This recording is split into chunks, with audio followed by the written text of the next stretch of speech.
This is the Samsung NV3005VA. It's a budget laptop released in late 2011, and today we're going to see how it handles some modern games.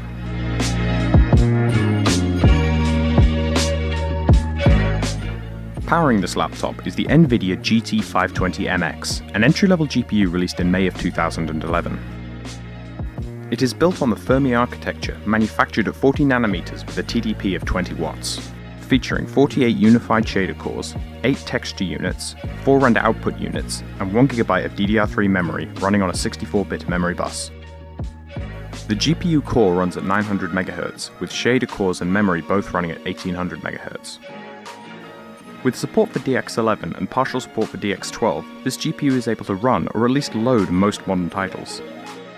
This is paired with the Core i3-2350M, a 35-watt Sandy Bridge dual-core CPU with hyperthreading for a total of 4 logical cores. It runs at 2.3 GHz with no turbo boost capabilities. To wrap up the specs, it has 6GB of DDR3 RAM, a 1366x768 display, and is running Windows 10.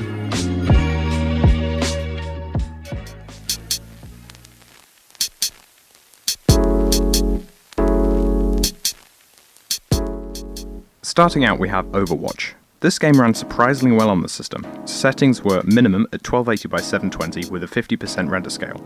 Although the visual clarity was not great, the game was still very playable, with an average FPS of 48 and a minimum of 17.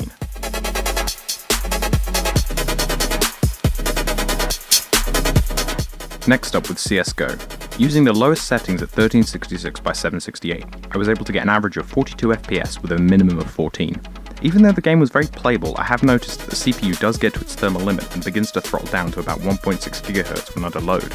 This throttling causes the minimum FPS to drop a lot when the CPU is slowing itself down, and makes the game stutter at times.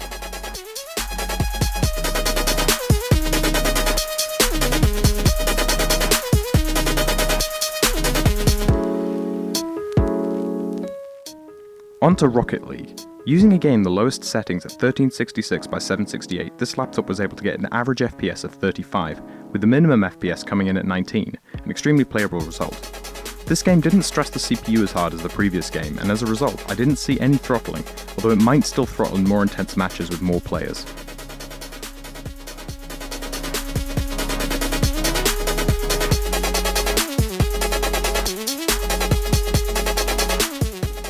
Now for Dirt 3. Running at 1366x768 on the lowest settings with 2x MSAA enabled, it managed to get an average FPS of 52, with a minimum FPS of 34.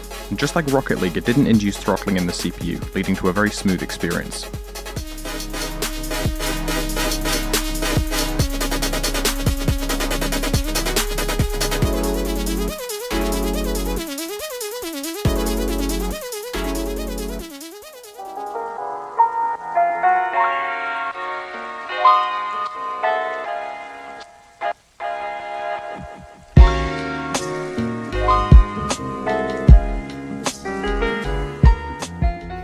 This GPU has really surprised me.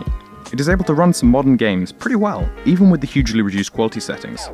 But I don't think this laptop is done yet. The CPU still throttles, and something needs to be done about that. So over the next couple weeks, this laptop is going to get some serious modifications done in an attempt to lower the CPU temperature and improve the performance. And depending on how well the modifications go, I might even try overclocking the GPU to squeeze a few extra FPS out of it. Leave a comment down below if you have any thoughts or suggestions on the video. I'm constantly learning new things about producing content, and I really appreciate the feedback. Thanks for watching, and I hope you enjoyed the video.